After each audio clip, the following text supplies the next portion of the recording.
kembali lagi sama kita. Nah, di podcast kali ini ada yang berbeda banget nih. Biasanya kita ada di podcast Spotify, tapi sekarang kita ada di layar kaca kalian. Nah, untuk narasumber kita sendiri, kita ada punya dua narasumber. Yang pertama ada Bu Amel sebagai guru BK di SMA 17 Bandung, dan ada Bu Wanda sebagai guru sosiologi.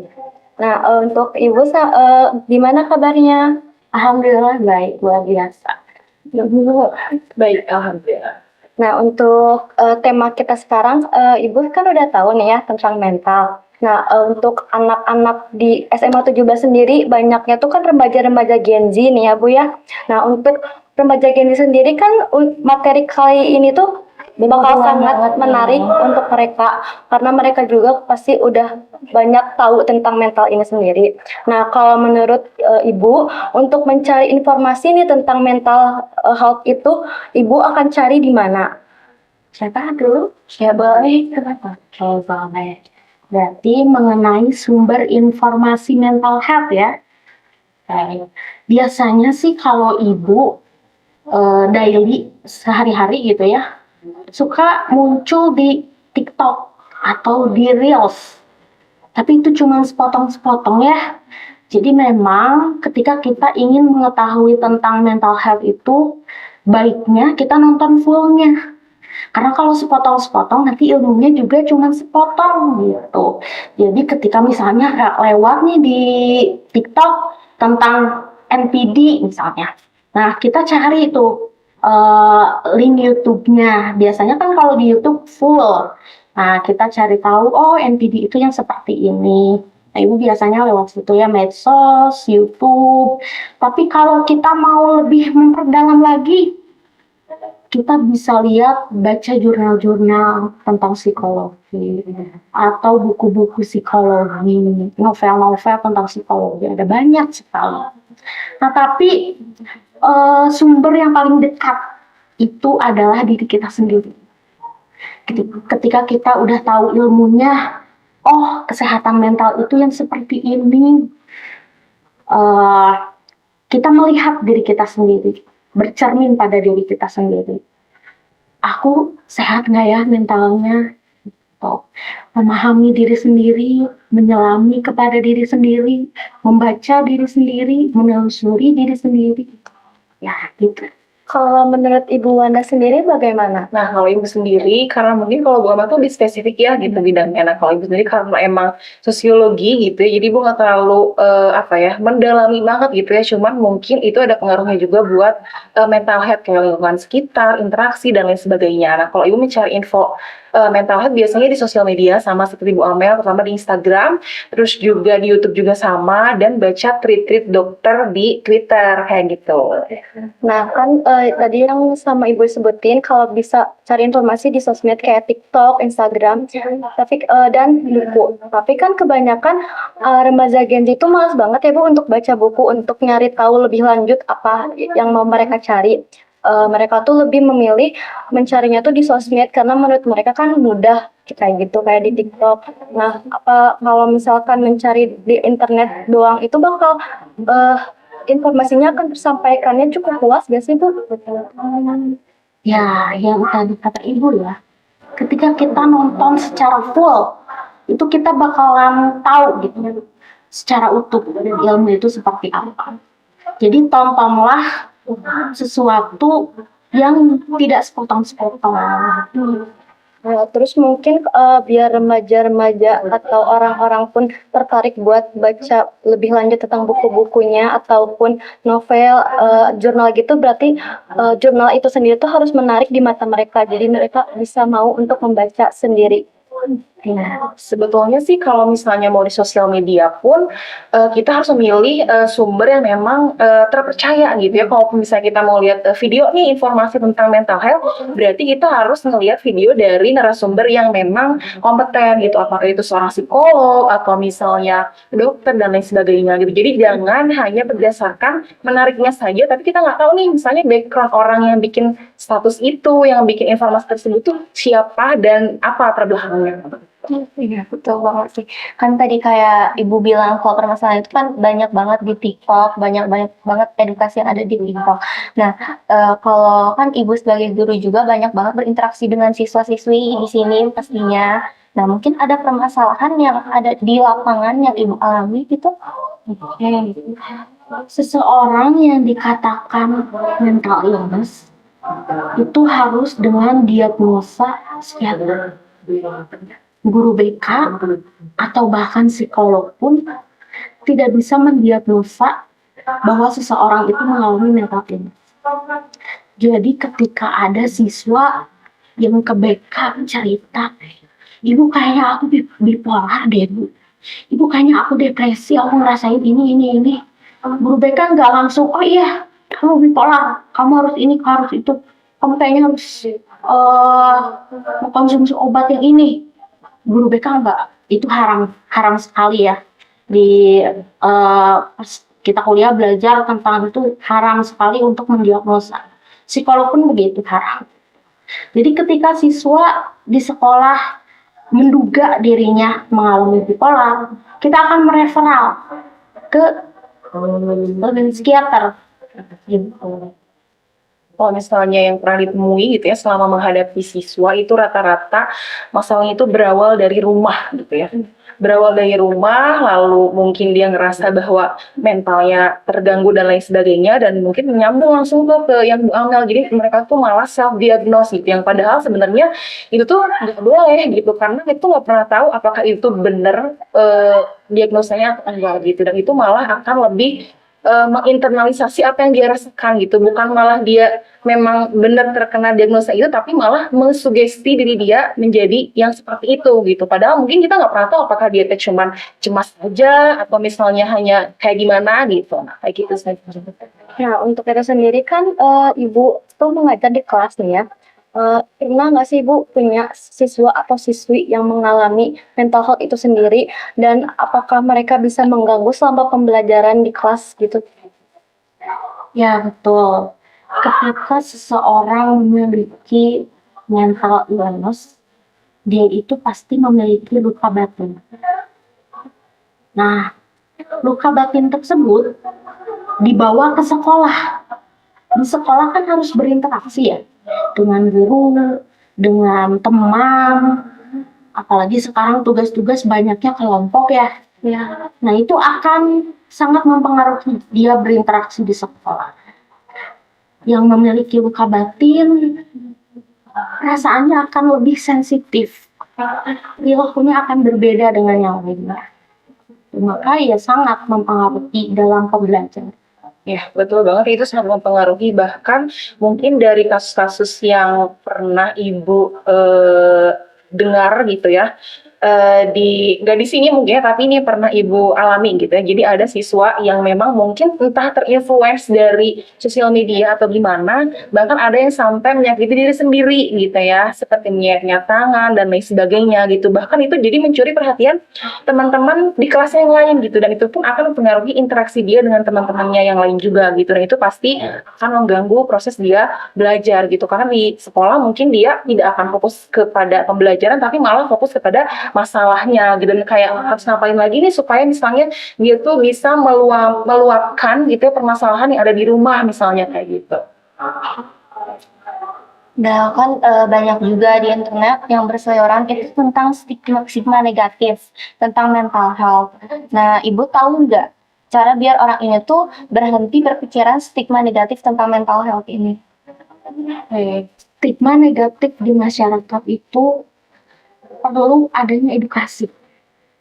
Tapi kalau zaman sekarang ya banyak selebgram, artis itu yang menggembar-gemborkan gitu kalau dirinya memiliki mental illness, dirinya berobat ke psikiater. Jadi kayaknya sebenarnya orang-orang itu udah pada aware gitu sama tentang kesehatan mental, cara mengatasinya seperti apa. Jadi orang yang ke psikiater itu bukan orang gila gitu, orang yang sedang menghadapi tantangan aja gitu, tapi susah untuk keluar dari tantangan itu. Betul banget ya. Jadi sebenarnya kadang-kadang kita tuh suka, bukan kita, maksudnya kebanyakan orang yang menjudge gitu ya, bahwa misalnya kalau misalnya mental illness adalah sama dengan orang gila misalnya. Padahal kan tidak sesimpel itu gitu ya permasalahannya gitu. Dan di sosiologi pun diajarkan bahwa kita itu jangan cepat menjudge orang gitu, tapi kita harus cari tahu kenapa sih kira-kira orang itu bisa apa namanya menjadi seperti itu gitu, seperti apa yang kita lihat dan kita judge bahwa dia tuh memiliki mental illness gitu. Jadi dan perlu banget yang namanya edukasi gitu, meskipun mungkin eh, udah banyak yang aware, tapi justru kadang-kadang di lingkungan sekolah pun masih ada yang menyepelekan hal itu, bahkan dijadikan sebuah bercandaan gitu. Nah itu yang harus menjadi perhatian juga gitu. Oke, jadi kalau menurut Ibu sendiri untuk mematahkan stigma negatif dari orang itu dengan kita mengedukasi. Tapi kan karena emang kebanyakan mereka tuh menjadikan itu candaan. Apa kalau misalkan mereka menjadikan mental health itu candaan, itu tuh bakal sangat berpengaruh kepada yang mempunyai mental health itu sendiri. Iya, betul. Karena kan ya, yang memiliki mental illness itu yang tadi kata ibu ya, lebih sensitif. Jadi ketika dijadiin bahan candaan, ya pasti akan membuat dirinya semakin down gitu. Udah mah lagi misalnya bipolar nih, harus mengkonsumsi obat supaya stabil moodnya. Tapi orang-orang di luar sana malah makin memperkeruh gitu. Ya, gitu. Terus kan menurut Ibu, sekarang kan di sosial media tuh banyak banget kayak anak-anak seusia kita ini mendiagnosis kalau mereka tuh punya mental illness. Apakah dengan mereka yang selalu terus-terusan mensugesti diri mereka mempunyai mental illness, itu tuh bakal muncul sendiri penyakit itu. Padahal sebelumnya mereka tuh nggak punya nih penyakit itu. Tapi karena mereka terus-terus mensugesti dia kalau dia punya itu, apakah dia akan menjadi penyakit itu sendiri? Gimana ya? Mungkin tersugesti karena memang ada gitu gejala-gejalanya. Tapi ya itu balik lagi, harus dibawa ke psikiater untuk melakukan beberapa tes yang akan memunculkan hasil kalau dia itu didiagnosa misalnya apa, bipolar atau depresi. Betul, jadi emang sebenarnya sangat membahayakan sih kalau misalnya self-diagnose itu gitu ya, karena kita tuh nggak pernah tahu dampaknya akan seperti apa ketika dia benar-benar mensugesti bahwa dia tuh adalah misalnya seorang yang bipolar dan lain sebagainya gitu ya, dan mungkin itu akan berdampak sama interaksi dia gitu ya, dan nanti mungkin dampaknya juga akan mungkin entah dijauhi teman-temannya dan lain sebagainya gitu, jadi sangat berdampak kurang baik sih sebetulnya kalau self-diagnose gitu. Atau ibu pernah ada nggak sih kayak siswa atau siswi yang pernah cerita ke ibu tentang penyakit mentalnya tersebut, atau ada permasalahan di rumah atau mungkin di sekolah dikecilkan tentang dia mempunyai mental tersebut? Kalau sejauh ini sih belum ya sampai seseorang yang memiliki mental illness dikucilkan. Atau ibu sendiri sebenarnya memiliki mental illness gitu. Ya kalau misalnya dari pengalaman ibu ya, ibu memiliki bipolar. Ibu terdiagnosa bipolar 4 tahun yang lalu. Selama 4 tahun ini ibu bolak-balik ke psikiater, ke psikolog, mengonsumsi obat. Tapi ya kalau di lingkungan bahkan mensupport ibu. Kalau ibu sih di sini belum pernah gitu ya dapat yang memang mungkin dia merasa mental illness dan lain sebagainya gitu. Cuman mungkin kalau ada pengalaman teman yang memang dia jadi dia tuh udah ngerasa nggak baik-baik aja dan dia sadar hal itu, tapi dia nggak self diagnose, tapi dia sadar bahwa oh saya butuh bantuan nih, makanya dia pergi ke psikiater yang mendapatkan obat dan lain sebagainya, psikolog juga gitu, dan alhamdulillah semuanya bisa sembuh karena mungkin mental illness itu bukan karena obat dan lain sebagainya, tapi mungkin balik lagi ke dirinya sendiri. Nah, untuk topik kali ini tuh aku punya nih salah satu contoh dari teman aku sendiri. Contohnya tuh kayak gini, aku tuh punya teman, nah dia tuh emang di kelas atau di tempatnya tuh jarang punya teman atau bahkan nggak punya teman sama sekali. Nah, dia tuh cari cara nih biar dia ditemenin sama teman-temannya itu kayak gimana. Salah satu caranya tuh dia dengan aku nggak tahu dia emang punya penyakit mental atau emang berpura-pura punya penyakit mental. Nah, dia tuh sering kali tiba-tiba kayak panic attack ataupun kayak tiba-tiba pingsan, sakit kayak gitu. Nah, menurut ibu sendiri, kalau hal kayak gitu tuh wajar gak sih dilakuin sama remaja-remaja kayak kita ini? Oke. Sebetulnya setiap manusia itu memiliki kebutuhan cinta dan kasih sayang. Membutuhkan hubungan sosial yang baik, membutuhkan persahabatan. Mungkin karena itu menghalalkan segala cara ya bahasanya itu mendapatkan teman gitu. Tapi ya tidak tepat gitu kalau caranya seperti itu.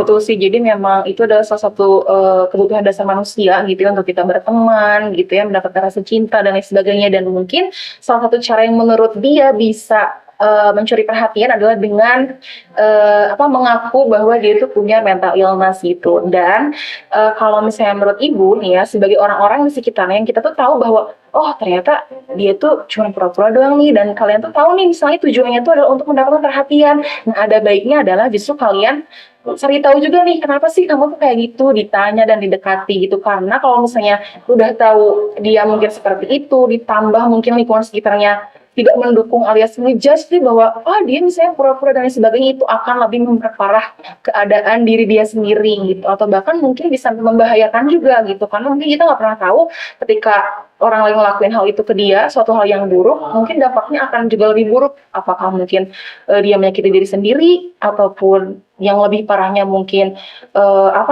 bunuh dan lain sebagainya, kita nggak pernah tahu gitu. Jadi sebagai orang terdekatnya mungkin harus timbulkan rasa simpati dan empatinya gitu untuk nyari tahu gimana sih, kenapa sih kamu tuh kayak gitu gitu. Nah, kan tadi menurut ibu sendiri nih ya, orang yang kayak gitu tuh butuh support dari temannya sendiri. Nah, gimana kalau orang ini tuh udah dikasih support nih sama temennya, udah dibantuin, udah ditemenin, tapi ada sifat atau kelakuan dia yang teman-temannya tuh nggak suka dan jadi teman-temannya tuh pada ngejauhin dia. Apakah itu masih salah teman-temannya atau itu salah dia sendiri juga? Ya, sebenarnya kalau misalnya kita ngomong salah atau enggak juga kurang tepat juga gitu ya. Tapi sebenarnya kita sebagai teman, tugasnya hanyalah mengingatkan sih menurut ibu gitu, dan tidak melakukan hal yang buruk gitu ya. Karena mau gimana pun teman kita, biasanya itu dalam pertemanan tuh ada yang namanya saling memaklumi gitu ya. Jadi kita tahu nih, oh dia sifat buruknya seperti itu. Tapi kan yang namanya manusia tuh pasti ada baiknya nggak sih gitu. Maksudnya kita nggak bisa ngelihat salah satu atau satu hal aja deh yang baik dari teman kita gitu. Dan itu menjadi satu-satunya alasan untuk kita bisa dekat sama dia gitu ya. Minimal ketika kita nggak bisa ngasih support, jangan menyakiti orang itu. Berarti kita tuh nggak bisa menyalahkan salah satu pihak aja. Kita harus saling mengerti satu sama lain gitu kan. Betul. Tadi juga kan kita sempat ngobrol tentang self diagnosa gitu ya Bu. Nah, gimana sih cara orang berhenti membuat self diagnose dalam diri sendiri gitu? Sebenarnya self diagnose sebenarnya lebih ke juga harus mengedukasi diri sendiri gitu ya, bahwa apa sih bahayanya kalau misalnya itu self diagnose. Dan itulah pentingnya lingkungan sekitar kita gitu untuk mengingatkan bahwa self diagnose tuh nggak baik kalau misalnya kita cuma sendirian, kita benar-benar mengurung diri, nggak punya teman cerita. Ya nggak akan ada tuh orang yang mengingatkan bahwa misalnya self diagnose itu adalah suatu hal yang nggak baik gitu, dan bahkan akan memperparah kondisi mental kita kayak gitu. Nah, kan untuk self diagnosis itu sendiri itu kan kebanyakan berseliweran di internet. Mungkin kita juga bisa kayak mengurangi self diagnosis itu, jangan terpaku sama internet gitu. Ya. Jadi lebih memfilter lah ya gitu apa yang kita konsumsi di sosial media kayak gitu. Nah, untuk edukasi mental health sendiri kan adanya tuh kan di BK.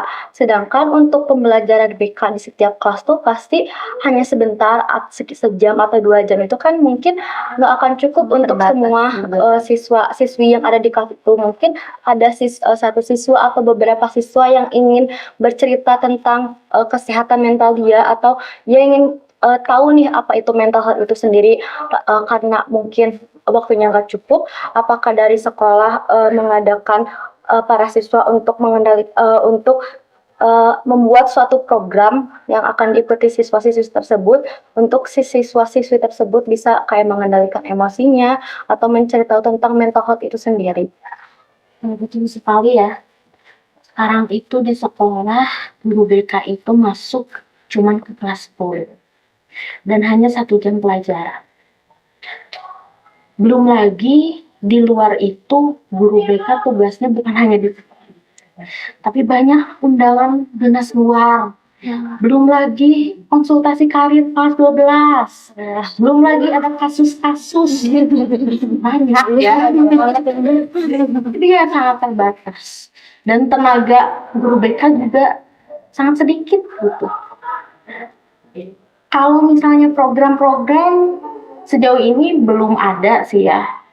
Cuman kan dari acara-acara kayak gini gitu ya, itu akan mengedukasi banyak orang, siswa-siswa. Dan guru BK sangat akan terbuka ketika siswa ingin menceritakan kisahnya tentang mental illness misalnya. Itu sangat terbuka gitu.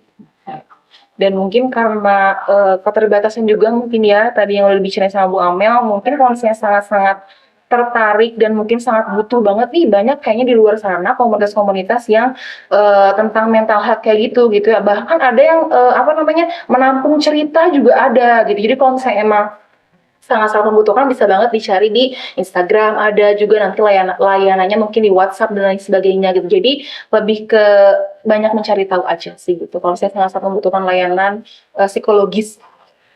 Tentunya juga wajib banget kan untuk kita tuh tahu tentang permasalahan kayak mental yang ada pada diri remaja, khususnya di diri kita sendiri juga. Nah, pertanyaan terakhir nih Bu, cara yang baik ya apa yang kita lakukan untuk diri sendiri dalam menjaga mental health ini? Ketika seseorang memenuhi kebutuhan dirinya, mentalnya akan baik. Contohnya, beberapa kebutuhan yang mau Ibu sampaikan nih, teorinya Abraham Maslow. Ada 5 kebutuhan manusia. Yang pertama kebutuhan fisiologis, makan, minum, olahraga, tidur yang cukup. Kemudian yang kedua kebutuhan rasa aman, memiliki rumah yang layak, memiliki stabilitas ekonomi. Kemudian yang ketiga kebutuhan rasa cinta dan kasih sayang, memiliki teman, diakui oleh keluarga. Kemudian yang keempat kebutuhan dihargai. Ketika mencapai sesuatu prestasi, dihargai oleh sekitar, itu suatu kebutuhan. Dan yang terakhir kebutuhan aktualisasi diri. Ketika sudah mencapai cita-cita, itu juga kebutuhan yang harus dimiliki oleh setiap manusia. Jadi ketika kebutuhannya terpenuhi, maka emosinya akan baik, akan stabil, jiwanya akan sehat gitu. Dan ada salah satu psikiater yang pernah bilang manusia itu akan selalu stres. Tapi ketika manusia itu bisa keluar dari stres itu berarti mentalnya sehat. Gitu. Nah, kalau menurut Bu Wanda sendiri, ada nggak pendapat dari Bu Wanda? Jadi itu untuk menjaga mental health ya. Nah, kalau misalnya dari Bu Amel kan udah teoritis banget nih gitu. Kalau Ibu secara praktisnya mungkin ya. Yang pertama sih mungkin kita tuh harus paham sama diri sendiri gitu ya. Sama emosi diri sendiri. Emosi itu kan bukan hanya sekedar marah gitu, tapi rasa senang juga. Gimana sih mengelola rasa senang kita supaya mungkin tidak menyakiti hati orang lain. Kan mungkin ada yang kita senang itu malah mungkin bisa jadi membuli orang lain, malah jadi mengolok-olok orang lain dan lain sebagainya. Nah, gimana kita tahu bahwa ini tuh rasa senang kita tuh harusnya disalurkan kayak gimana sih gitu ya. Begitupun dengan rasa sedih, dengan rasa marah gitu. Kita udah tahu nih bahwa kalau misalnya kita senang tuh harus kayak gini, sedihnya harus diatasi dengan seperti ini, marahnya juga harus diatasi seperti apa gitu ya. Dan di situ kita bakal bisa menemukan bahwa eh, pada posisi mental yang baik-baik aja gitu, karena ya seperti yang tadi Ibu Amel bilang bahwa kita tuh nggak akan pernah terhindar dari yang namanya rasa stres gitu ya, dan emosi itu akan selalu ada, rasa sedih itu akan selalu ada, tapi balik lagi ke bagaimana sih kita mengelola itu semua supaya diri kita baik dan tidak merugikan orang lain. Oh, berarti emang untuk menjaga mental kita sendiri tuh kita tuh harus gimana lingkungan kita di lingkungan kita tuh kayak gimana. Jadi misalkan lingkungan kita tuh baik, mungkin mental health kita juga akan jadi baik gitu ya Bu ya. Ya, jadi intinya kalau lingkungan tuh pasti mempengaruhi mental kita gitu, ada sangat mempengaruhi. Nah, itu kan tadi pertanyaan terakhir. Nah, menurut Ibu, apakah materi kita kali ini tuh sangat menarik buat siswa dan siswi SMA 17 Bandung? Sangat menarik dan sangat dibutuhkan. Betul banget gitu ya, karena seperti yang tadi udah dibilang gitu ya, bahwa masih banyak orang yang seolah menyepelekan gitu kan, terus ngejudge bahwa mental illness sesuatu hal yang negatif. Nah, dengan adanya podcast ini, semoga ini bisa jadi edukasi yang sangat-sangat bagus gitu ya buat siswa-siswi SMA 17 khususnya, dan mungkin lebih banyak penontonnya, itu bisa jadi edukasi buat masyarakat secara luas ya gitu. Paling itu aja sih ya Bu ya dari kita tentang podcast kita kali ini. Semoga materi yang kita kasih ke teman-teman juga bisa bermanfaat buat teman-teman kita nanti. Mungkin di podcast-podcast selanjutnya kita akan membawakan materi yang berbeda, yang lebih menarik pastinya. Oke, segitu dulu ya untuk podcast kali ini. Kalian tunggu aja podcast kita selanjutnya. Dan terima kasih juga untuk Bu Amel dan Ibu Wanda yang sudah menyempatkan untuk mengisi hari ini. Sama-sama. Dadah.